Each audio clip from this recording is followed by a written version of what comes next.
Hi, my name's Max. I run the channel Max in Japan on Twitch, where I try to stream daily. What you're about to see is a conversation I was having with a viewer about buying and selling mostly collectibles such as Magic the Gathering cards on Marketplace and eBay, and my recommendations on how to do that. I ran it for years as a pretty successful business while I was at university, and it's something I can recommend to pretty much anyone to do something similar to as a part-time thing, especially when you're studying. If you have any questions, feel free to reach out and I can make a follow-up video to this or answer your questions in the comment. Like and subscribe. Thanks for watching. Watching this a little bit later. Crypto's coming back. That's good. But yeah, I think I mentioned it before. I used to buy and sell the whole thing. That's how I started making my money as a kid. And I used to make serious money. It's completely impossible. And actually, technically, there would be a market for it because I can get the stuff relatively. English cards in Japan are relatively cheap, but it's just the selling it part of the operation that would be hard. Because obviously then my costs become non-competitive unless I did a big order. But if I do a big order, then you do say a discount, right? So I thought about it because that I'm really good. I'm really good at that. I can look at Marketplace and eBay and whatever, and just find the ones that are completely underpriced and not fall for scams and stuff. And I used to be a little bit underhanded, but I never overpromise. But what I would do is I would buy a big box of cards. I would go for the box of cards and find all of the valuable ones. And then what I would do is I would then take the box of bulk and I'd add in the picture, I'd add a few rares sprinkled at the top. Nothing too valuable. I didn't want to, and I never overpromised value. I was never 100,000 quality rares or whatever. I was just large amount of cards. But I also know that the people who were buying that were probably hoping to sift through the whole box and find all the valuable cards. But unfortunately for them, I'd already gotten ahead of that. But if I bought a box for 150 and then I resold the box after I'd cleared it out for 100, then everything else is basically pure profit at that point, and that was great. And you might think, oh, 100, 150, how much money you can be making? You could get $1,000 worth of cards just in that one order. I think the best haul individually for $100 was 1,500, 2,000 pounds worth of cards, and I made that money. That was a good time. But yeah, the good news is what I can do though is because I'm only playing pre-releases. You might not know what that is. I can take the valuable cards, especially the ones in Japanese that I have, because I have one that's $30 from my previous pre-release, and then just trade it into the store to play the next pre-release, so keep funding it for free. So that's what I'm doing. Why do people not do it? Because it's a lot of time. Because you do have to sift through the cards and really check all the prices and stuff. So it does take a lot of time, but I could do it really efficiently because I'd actually, I'd reached the TISM part where I'd memorized all the card values, right? So because I'd memorized all the card values, it didn't actually take that much time for me. Because I could be this is valuable, this is valuable, this is valuable, blah, blah, blah. And then the second thing is you have to really the advertising is hard. So what I used to do is I'd take the listing and then I'd list it in 10 different cities in the UK. So that'd be listings for me, and I'd do things do a free listing. And I'd technically be correct about it because I was selling singles, right? So I can't be here's a price for every single in the title. So it's just buy singles. But yeah, cards can change over time, and honestly they've been printing a lot more. But once again, what I would always do is I would look at whatever pictures they had provided and only pay a maximum of the value that I could see in those pictures and make the assumption that everything else would be value. Now, even if if I only saw $50 worth of cards, I would offer $30, and I knew that I could probably just resell the loose cards and at least make my $30, and then I'd make $30 profit, right? So I was very careful about never doing what I was doing to other people and buying cards that, might not be worth anything. So that was the first thing you have to be careful about. And yeah, card values can change, but it can also change in both directions. So some cards can be worth less, usually if they see less play or they get reprinted or whatever. And then some cards can just explode unexpectedly. So, but as long as you have enough cards, it kind of balances out usually. So that was the two big things. And then the other thing that you could do is go to actual card store. And that was the thing that was a bit negative and that kind of turned the hobby into a bit of a work. Is like I would go to card stores and I'd be focused on like selling and like showing the cards more than I would be like the actual game. So those were negative aspects really. Because at the end of the day, like, and that was a bit of a sales technique because I would use it because it was powerful, but I would also be playing with pretty expensive cards in like my personal deck. Because if you get your ass handed to you and the other guy's deck is worth $800, maybe you're like, maybe I should indulge in a little bit of plastic crack, Maybe I should buy something expensive and then I'll be better. It's kind of like the stuff like the pay to win. It is heavy pay to win, really. And it also is like it covers the both aspects of like game monetization. You have the pay to win because good cards are more better and good cards worth more. But you also these days have the cosmetic bling bling aspect from video games because they've heavily like done different variety of cards and stuff. So that was good. I had a really funny conversation once because it was actually I was selling cards at the uni. There was like the board game society, and I'd go sell cards there once. And I once sold a card there that was worth like $50, and I had an interesting conversation with someone. It was like I think I sold that was worth more than cocaine was. And he was like, how much is how much does the card weigh? And I knew it off memory because it's actually really important for posting. And I'm going to ignore this loss. I'm just going to keep talking because I'm actually enjoying this. But like a card weighs about 1.8 gram. And the reason why that's actually important to know is because you can then look at the postage weight and you can get an idea of how many cards. So if I put all the cards in a box instead of counting them individually, I can just look at the weight. And then because I know that all cards are 1.8 grams, I can then reverse engineer the weight, right? So that's another good like sales tip. And then the other thing, once again, it was about, and it's also then about the regular customers because you find those customers and you have to feel bad because some of them were quite young. So yeah, to answer the question, I had sold that piece of cardboard for more than its equivalent weight in cocaine. We'd done the math and it turns out that was a very expensive piece of cardboard. But then some of them I sold with like $500 or $600. But that's a separate conversation. There are some cards that the company has promised never to reprint, and because of that, and technically because you could probably determine that there's an actual like real world value. Because if you're not aware, Magic the Gathering completely separates himself from ever acknowledging the real world value of cards. Because then you would actually have a conversation that this is gambling.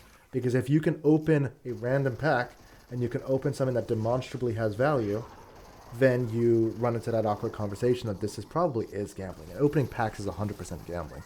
Because most people expect to like get a return. Not everybody. The kid who's doing it probably isn't 100%.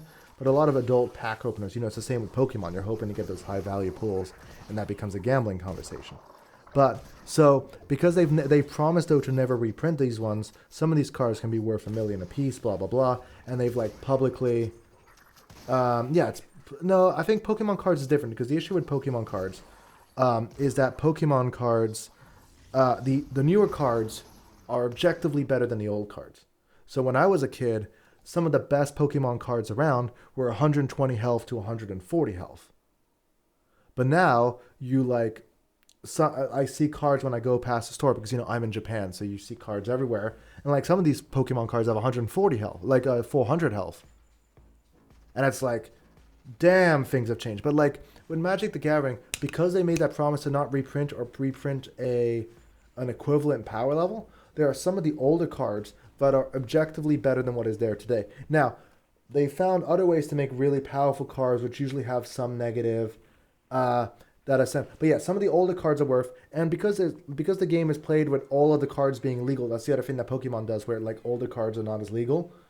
It allows you, because some of the most popular formats in Magic the Gathering is known as Commander, where you can use pretty much any card you own. It allows there to be like some sort of like evergreen value to things. So you like combine all those things, and in my experience, though I can't say I've ever really sold. Pokemon, and I know there's some very valuable Pokemon cards, is like, if you buy a box of junk Magic the Gathering, you're much more likely to find money than you are in a box of junk Pokemon. So you get that value printing, and then once again, what you have to do is you have to sift through. You have to be very careful not to overvalue. That's the first thing. You have to accept the fact that you could be talking to a lot of you. Like I would talk, and what I would do. The other thing that I'd really like innovated, and I was like, is I would always do a voice note to every seller. I'd be like, and it was the same message over and over again, but I would absolutely use their name in every single voice note, and I'd just be like, "Hi, here, let me show you what I've got." Insert name of person, and I feel like that went a long way. It did mean that like people would laugh because like I'd be repeating like the same voice note like 6 or 7 times, which is like insert name of person, but just like the person is speaking your name. It goes a long way, I think, in sales. Like I can't demonstrate that 100%, but I think that was definitely a big part of it. And then once again, it's knowing the cards relatively off memory enough that you don't spend as much time checking the prices. You'd always have to check every card's price because there's always be that one card you missed that could be valuable. Like you can't just be like, these are all the common cards. None of these will have value, because some of them definitely did. Like going through, sometimes I'd find like I'd sit down an hour and you'd find like $100 worth of stuff. And it's like, okay, that becomes worth it. But it's a numbers game. It's a numbers game. If you don't have enough inventory and someone reaches out to you, then you're probably not going to make a sale. But if you have so many cards, and we're talking like $10,000 worth of cards at one point, like if you have so much inventory, then you can, yeah, absolutely, yeah. If you have so much inventory that like if someone talks to you, you're likely to have something you need, then you can get those numbers in your favor. And yeah, it absolutely is a like, I have an afternoon, because what you can do is like doing studies, not that I was studying very hard as I mentioned, but in between studies, you can like just sift through cards or listening to a lecture at uni or whatever it is. You can just be there and just sift through a box, and you just put them into free categories, like $2 and above, which is the ones that I'd put in a folder and like bring with me to like events and like take photos of. The $1 to $2 that I would like kind of keep, just like because those might actually like increase in value. And then you'd have the cards that like were completely like not worth it. And like technically you run the chance that one of them could be really valuable one day, but just the likelihood that all of them would be worth a lot of value one day was not high enough to be worth keeping them. And those would be the ones you would resell at a store. Now, you just asked me like how much is a single pack from a store? Usually like 4 to 5 pounds, but you don't want to be buying packs from a store. The way I would do it is you would find, your mom and pop, whose kid just went to university, blah, blah, blah, who just selling a box of the stuff.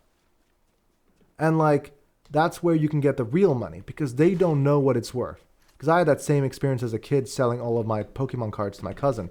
It's like, my parents didn't think it was worth anything. So they just sold like, probably like an actual huge amount of cards just to my cousin. They didn't even sell it. They just like sent it to him for free. So that's the first thing. You don't wanna be taught. If you're talking to someone who knows the value, you're already not doing it correctly. That's the first big mistake. Is you want to be talking to someone who ideally doesn't, or ideally is looking for that quick sale, because then you can lowball. To be fair, it's not necessarily lowballing. It's just like, hi, you're looking to sell $10,000 worth of stuff, and it's worth $10,000. But the reality is, nobody on earth is going to buy your $10,000 worth of cards in one go on flat value. Absolutely not going to happen. So what you then do is like, hi, I can offer you right now, cash in hand, send to your bank transfer, $5,000. And then obviously there's enough profit for me. There's profit in there for me. And they have cash in hand. And then obviously you might negotiate a little bit, and it might end up being $6,000 at the end of the day, right? But there's a conversation there. And that's the only way you make money off people who know what their cards are. Because otherwise it's not a good idea. Just doing a mission. I need to get out of this thing. I didn't reprogram it. So that's the two ways you make money. And then the other thing you can do is trade. So some of my most expensive cards that I ever got, because once again, the people who own the like really valuable like collector level cards are not likely to be underselling them. But what you can do is you can trade for them. So like here's 7 cards that are worth less individually, but he needs them for whatever he's running, like his deck or whatever. And like I have those cards, and then you can make a sale based on that. But you never want to enter a conversation where you are buying a highly valuable card for cash, because unless you expect it to go up and that becomes a speculation game, you don't really want to enter that. Because ideally speaking, I would never gamble on a card. You never want to be in a situation where you are taking a risk. Every sale you have ideally should be thought out, calculated, and like should be as risk-free as you can get. Like, because like once again, I knew that every single card I sold, I every single like order I made would 100% I would make my money back, assuming that I sold. And if I didn't think I could make my money back, you just don't touch it. Even if you knew for sure that you could like make it, you just don't touch it, because you don't want to run that risk of like, I made a bad order, because that sets you back, because then you have less money to, because obviously there's only so much cash you can have on hand, right? So then you don't have the money you need to buy a better order. You don't have the money you need to do a bunch of things. So you just don't want to run that risk if you don't have to. I think something's happening behind me. I want to leave. So yeah, there was a lot of it. I really enjoyed selling. It's just like, once again, living in Romania like I was doing, you don't have that competitive advantage because you're selling European cards, and like non-English cards are worth less.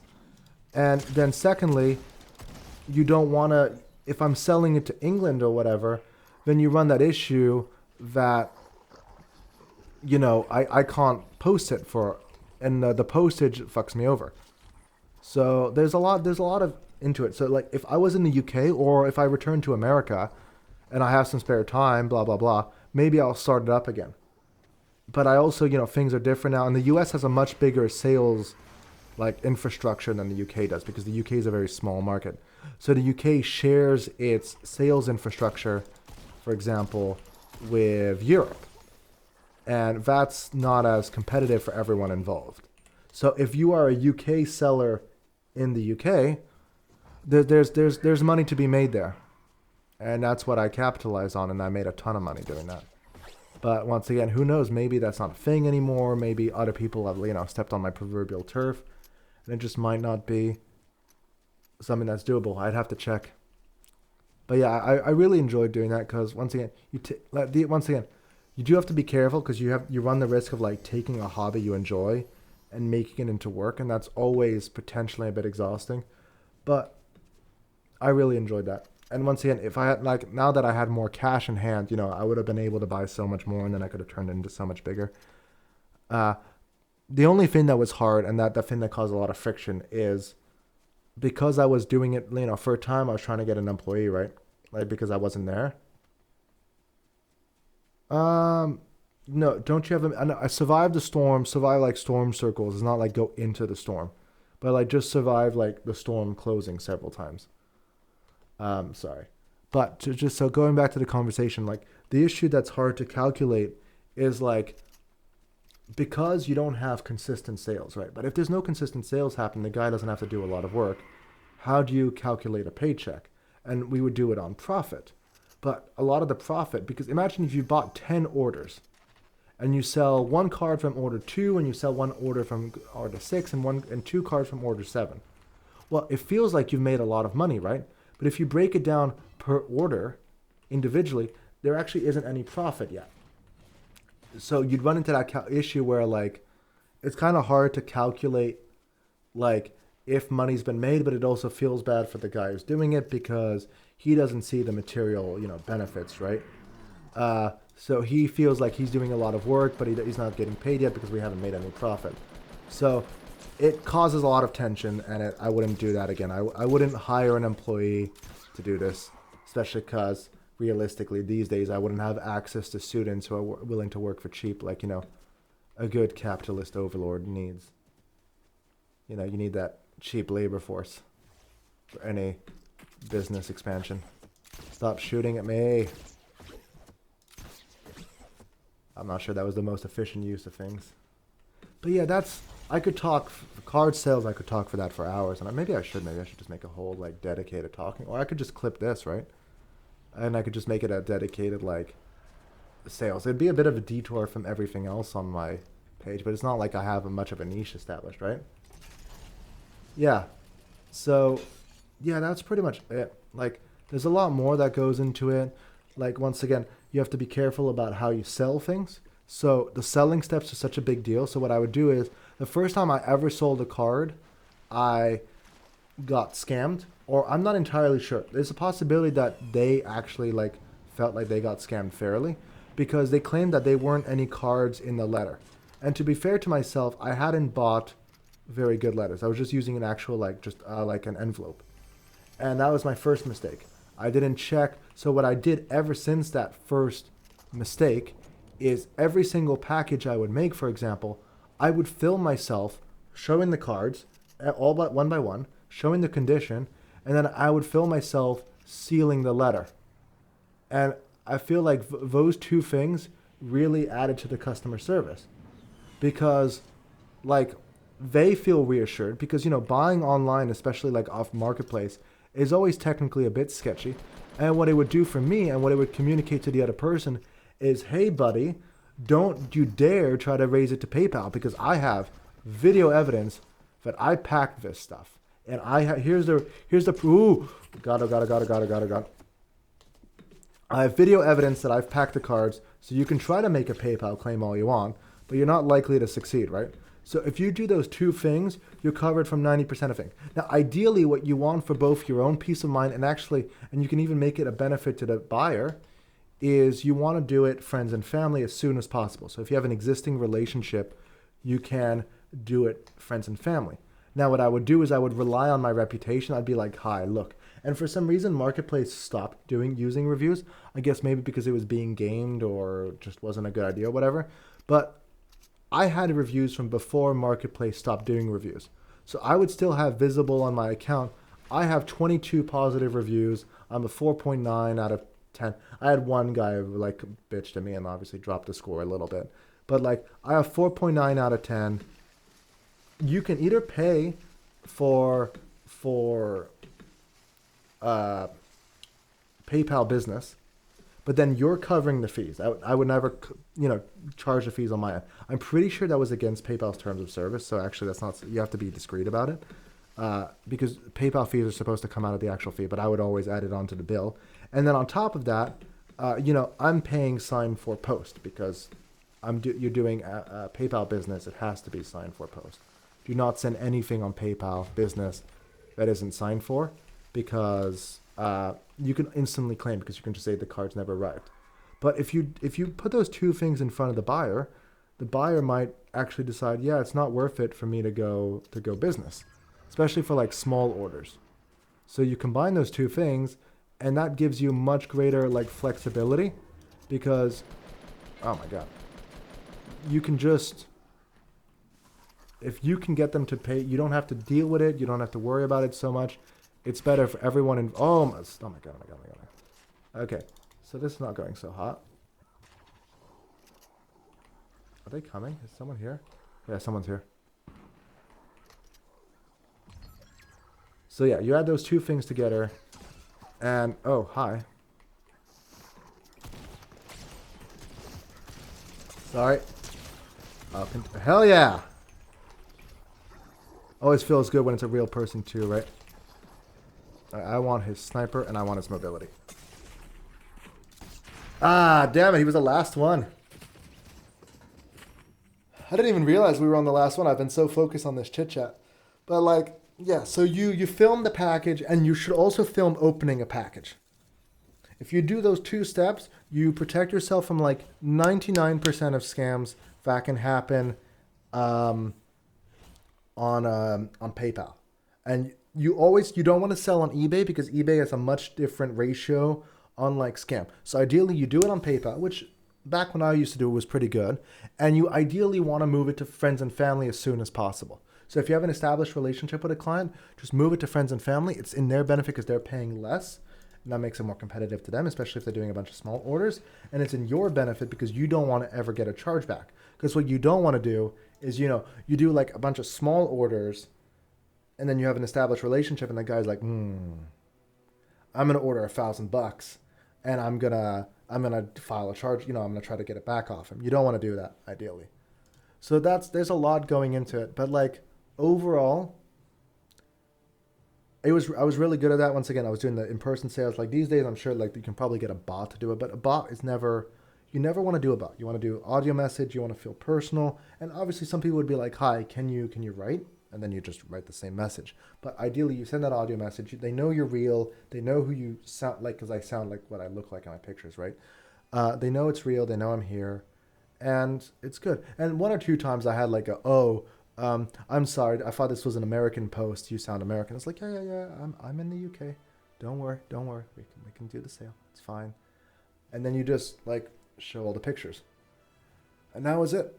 And that's how I made like, I think it was like 10 or 15,000 in my first year at uni, and then I used that to capitalize into like the crypto, and then obviously COVID happened, and now COVID had a weird effect on like all collectibles, including cards, where it was still happening, and like it worked out. Yeah, I do miss it. I think I would do it, but I just obviously in Japan, it's a very different market, and I don't know any part about it. Like I'd have issues selling, and I'd have issues buying, and I don't know where I would sell because marketplace is not Facebook Marketplace is not a thing in Japan. Like the only people who are on marketplace are the other foreigners who are used to marketplace. So yeah, it's a shame. Well, thanks for participating in the stream. I appreciate. I think we'll call it here for today. Have a good day, and sleep well, or etc. Like, yeah. And if you're around in the evening, which by the sounds of it you're not, right? But if you are, feel free to come watch. See ya. If you've made it this far in the video, I just want to say thanks for watching the whole thing. I really appreciate the views. Feel free to comment, ask questions, anything. I'm always happy to get inspiration for any other topics you want me to cover in the future. And once again, thank you. Couldn't do this without you.